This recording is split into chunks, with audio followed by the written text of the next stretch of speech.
Olá pessoal, tudo bem? Olha eu de novo aqui. Pessoal, nós vamos ter que fazer um ajuste no nosso curso. Preste atenção.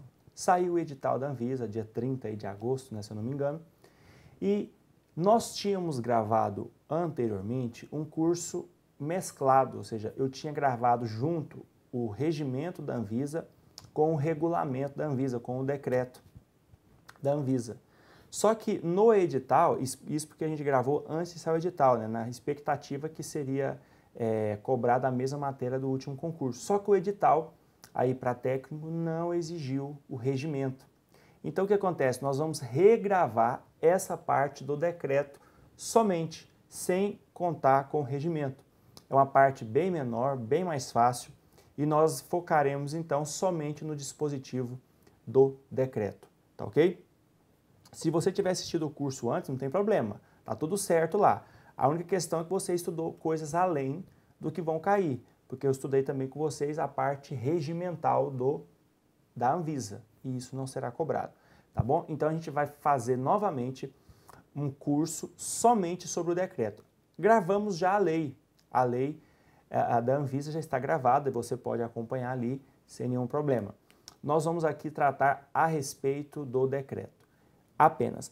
Aí acontece, pessoal, o Gran Cursos me pediu para nós fazermos algo especial para o cargo da Anvisa. Como é um concurso muito concorrido, nós queremos dar aos nossos alunos aqui um material diferenciado para que você possa obter aí a melhor nota possível nessa matéria tão importante para a sua prova. Então o que acontece? Eu me disponibilizei a preparar um material exclusivo aqui do Gran Cursos, pessoal, justamente para que você possa ter uma ferramenta de estudo que vai potencializar a sua aprendizagem. Então eu fiz um mapa mental completo da lei e do decreto, ok? Esse mapa mental já está disponível para você, você pode aí baixar na sua área do aluno e você vai acompanhar comigo junto a esse mapa mental. Então você vai acompanhando comigo, à medida que nós formos caminhando aqui, você vai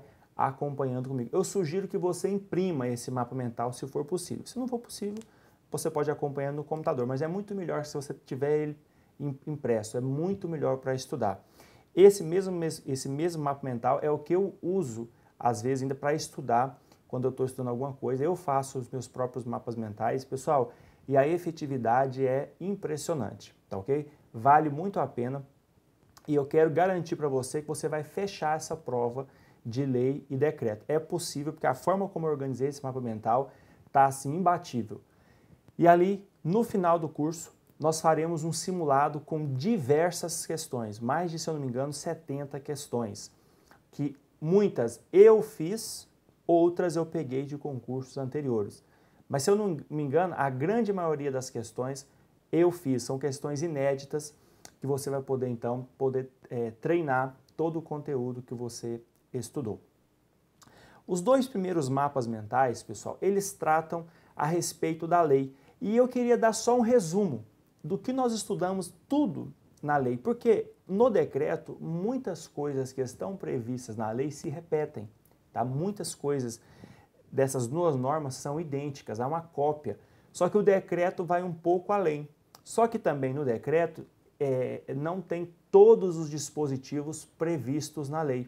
Então, para que a gente possa fazer um resumão geral, o que eu vou fazer? Primeiro, nessa aula aqui, nesse bloco, eu vou trazer para vocês os dois assuntos principais que estão na lei e não estão no decreto, ok? Que estão apenas na lei. E aí, a partir da próxima aula, a partir do próximo bloco, a gente vai focar expressamente no decreto. Mas essa parte que está no decreto, a maioria dela também está na lei, então eu sempre vou fazer uma análise sistemática com os dispositivos no decreto e da lei e algumas pequenas divergências que podem existir entre a lei e o decreto.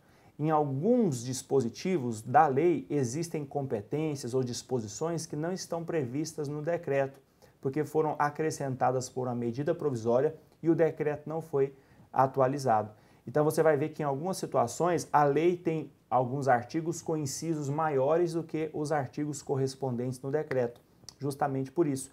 E vou fazer então a correlação, tá ok? Mas a nossa base de estudo será o decreto, e aí, quando tiver alguma coisa diferente da lei, eu vou colocar o dispositivo para que você possa fazer uma comparação básica. Então, neste bloco, nós veremos o que tem na lei e não está no decreto. Só que aqui, pessoal, como nós já fizemos um curso completo da lei, eu não vou me ater a explicar todos os detalhes, porque já foram explicados. Essa aula aqui, então, é como se fosse uma boas-vindas, para que você se adeque a esse material que eu vou utilizar e possa, a partir do próximo bloco, já desfrutar de todos os benefícios de ter esse mapa mental para te auxiliar.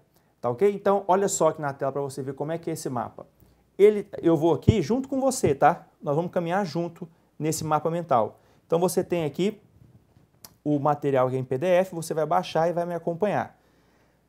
Nós vamos primeiro falar, pessoal, sobre os objetivos da Lei 9871, que é a lei que criou a Anvisa e definiu o Sistema Nacional de Vigilância Sanitária.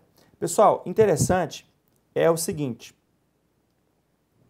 quais são as ações que estão compreendidas no Sistema Nacional de Vigilância Sanitária? Isso está previsto no artigo 1º, pessoal, da lei. O artigo 1º da lei vai dizer o seguinte, só pôr aqui a outra ferramenta, que essas aqui, ó, são as ações que estão compreendidas no âmbito do Sistema Nacional de Vigilância Sanitária. Então, o Sistema Nacional de Vigilância Sanitária compreende o conjunto de ações definidos pelo parágrafo 1º do artigo 6º e pelos artigos 15 a 18 da Lei 8.080, que é a lei do SUS, né? Executado por instituições da administração pública direta e indireta da União, Estados, DF e municípios, que exerçam atividades de regulação, normatização, controle e fiscalização na área de vigilância sanitária. Eu gostaria muito que depois, só para que você tire essa dúvida, leia esses dispositivos que estão sendo referidos aqui no artigo 1º. Eles vão definir para nós o que é vigilância sanitária, tá? O parágrafo 1º do artigo 6º, e o artigo 15 a 18, eles vão definir quais serão as competências de cada um dos entes da federação no Sistema Nacional de Vigilância Sanitária. Isso provavelmente não cai na sua prova, a não ser esse parágrafo 1º do artigo 6º, que define o que é vigilância sanitária. Esse tem uma chance, mesmo que muito pequena, de ser cobrado na sua prova.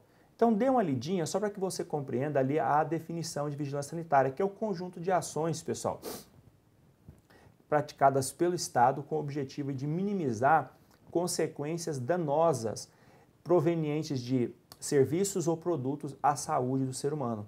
Então, qualquer tipo de produto ou serviço que possa, de alguma forma, prejudicar a saúde humana está sujeito a controle da vigilância sanitária.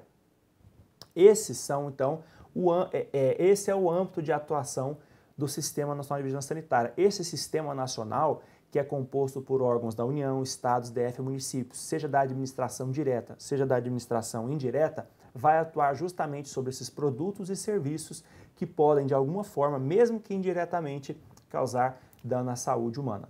Tá ok? Então, é essa a área de atuação da vigilância sanitária. Por isso que compreende o conjunto dessas ações executado por instituições tanto da administração direta quanto indireta de todos os entes federativos. E eles vão atuar quando? Como, pessoal? Para minimizar esses efeitos. Eles vão atuar na regulação, ok? Ou seja, regulação dos produtos e serviços, na normatização, criando regras a serem seguidas, controle, porque depois que essas regras forem criadas, tem que haver um controle, porque se não tiver controle, as regras não serão, de fato, cumpridas, né? É claro.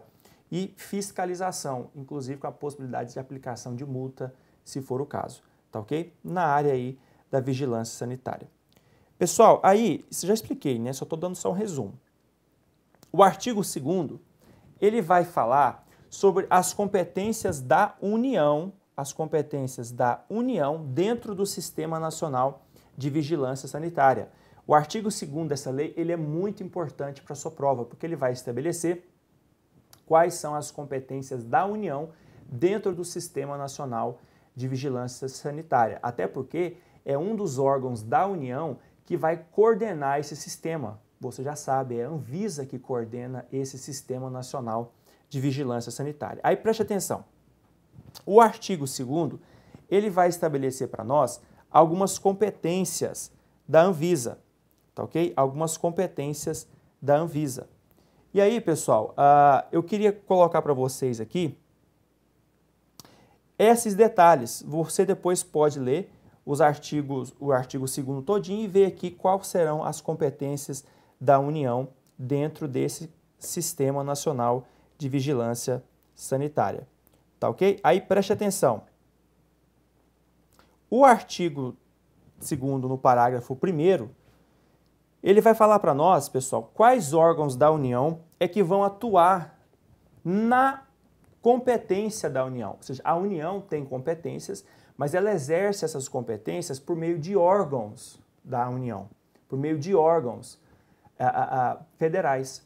E aqui nós temos especificamente citado nesta lei 2 órgãos específicos, o Ministério da Saúde e a Anvisa. Você sabe que a Anvisa é uma agência reguladora, uma autarquia em regime especial vinculada ao Ministério da Saúde.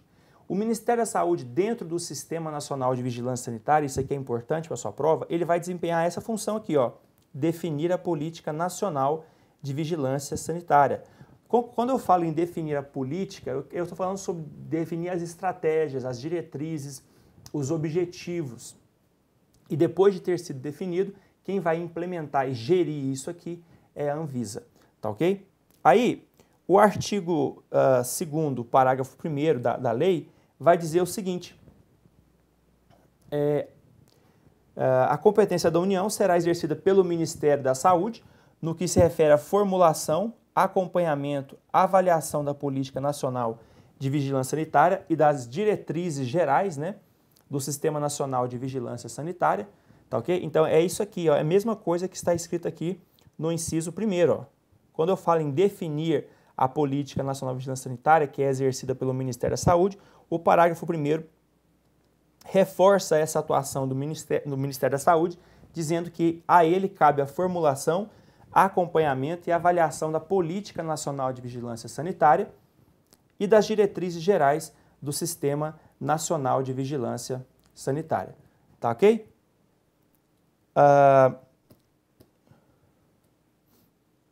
Opa, dei um zoom aqui errado. Só um minutinho aqui. Isso, agora tá bom. Porque eu quero aumentar um pouquinho para ficar melhor para você ler. Beleza. Aí,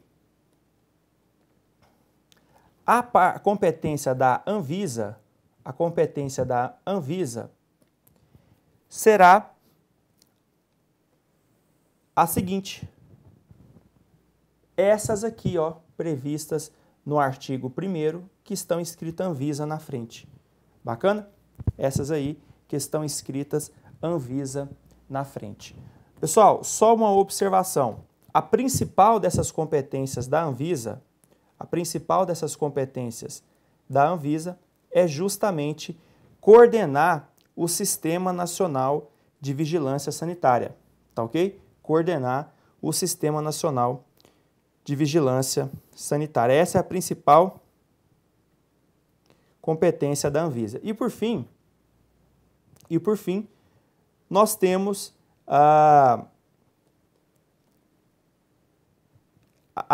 que outros órgãos, pessoal, que não estão expressos aqui quais são, mas outros órgãos do Poder Executivo Federal também poderão desempenhar atuações dentro do Sistema Nacional de Vigilância Sanitária, desde que competente e desde que se relacione, né, com esse sistema. Tá ok? Pessoal, e além disso, para ainda falarmos nesse bloco ainda, o parágrafo 3º diz que há uma possibilidade de haver uma cooperação entre os entes políticos, ou seja, União, Estados e Distrito Federal, com a União. Então, preste atenção. O artigo 2º, parágrafo 3º, diz-nos o seguinte. Pessoal, deixa eu só fazer uma correção aqui. Eu acho que eu coloquei automaticamente. Corta esse Anvisa aqui, tá, por favor? Esse Anvisa aqui não existe, tá? Esse no inciso 8. O artigo 7º, eu até fiquei até com dúvida aqui, fui olhar aqui, eu coloquei esse Anvisa aqui, é automático, tá no programinha, corta ele aqui porque isso aqui não é competência da Anvisa. Da Anvisa é só do inciso 2 ao inciso 7º, tá? 2 aqui, aqui, ó. Aí você tira esse último Anvisa, então, por favor. Pessoal, aí continuando, o artigo 2º, parágrafo 3º, diz que os estados, o DF e os municípios fornecerão, mediante convênio, as informações solicitadas pela coordenação do Sistema Nacional de Vigilância Sanitária. Nós acabamos de ver que a coordenação está sob a responsabilidade de quem? Da Anvisa. A Anvisa é o órgão que coordena o Sistema Nacional de Vigilância Sanitária. E pode ser que, por meio de convênios celebrados com os entes federados, a Anvisa, a coordenação do Sistema Nacional de Vigilância Sanitária, solicite informações para realização de controle, pesquisas, normatização, enfim, e esses entes poderão então encaminhar à coordenação do Sistema Nacional de Vigilância Sanitária as informações requeridas pela Anvisa, tá ok? E aí, pessoal, o segundo objetivo desta lei, nós falamos sobre o primeiro, né? O primeiro é justamente definir o Sistema Nacional de Vigilância Sanitária. O segundo objetivo é estar aqui, ó, criar a Agência Nacional de Vigilância Sanitária. Essa é a segunda atribuição desta lei, tá ok? Pessoal, olha só, deixa eu só dar um zoom aqui. Preste atenção, que legal.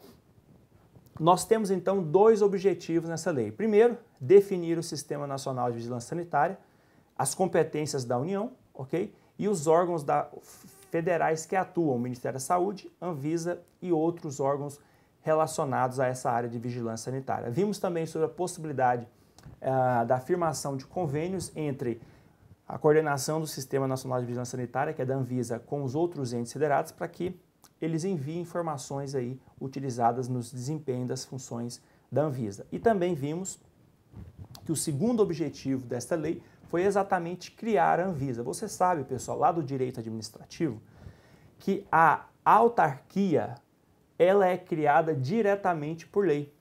Ou seja, a própria lei é suficiente para trazer à existência uma autarquia. E a Anvisa é uma autarquia, só que ela é uma autarquia que tem umas prerrogativas diferentes das autarquias que nós chamamos de comuns. As autarquias comuns, elas não têm tanta autonomia quanto tem a Anvisa, porque ela está sujeita a um regime especial, ok? Mas segue a regra, como é uma autarquia, deve também ser criada por lei. E a lei que nós estamos estudando é a responsável por realizar a criação desta autarquia, tá ok? E aí o regulamento vai disciplinar melhor o funcionamento e organização da Anvisa. Essa lei, então, apenas cria a Anvisa, ok? E estabelece os contornos gerais de atuação dessa entidade, da administração indireta, tá ok? Aí preste atenção, ela vai criar a Anvisa, que é uma autarquia sob regime especial, vinculada ao Ministério da Saúde, com sede e foro no Distrito Federal, prazo de duração indeterminado e atuação em todo o território nacional. Pessoal, nós vamos continuar isso aqui no próximo bloco, no próximo mapa, que é esse aqui, ó. Porque não cabe aí, nós vamos então para esse próximo mapa e nesse próximo mapa nós vamos falar somente desse segundo objetivo da lei, que foi criar a Anvisa. Pessoal, isso aqui cai muito em prova, então é importante que você não se esqueça dessas características da Anvisa. Primeiro, ela é uma autarquia em regime especial, ela é uma agência reguladora. Cuidado, não confunda com a agência executiva. A agência executiva é uma autarquia comum que firmou um contrato de gestão com o ministério ao qual está vinculada. Esse contrato de gestão que ela firmou com o Ministério lhe concede a possibilidade de ter uma autonomia maior do que ela tinha comumente. Então, a agência executiva é uma qualificação dada a uma agência que já existia, a uma autarquia que já existia. Agora, a agência reguladora não. A agência reguladora é uma autarquia que já é criado com essas características, ok? Com essas características. Ela já é criada com maior autonomia. A própria lei que a cria já lhe confere uma maior autonomia quando comparado aí com as agências comuns.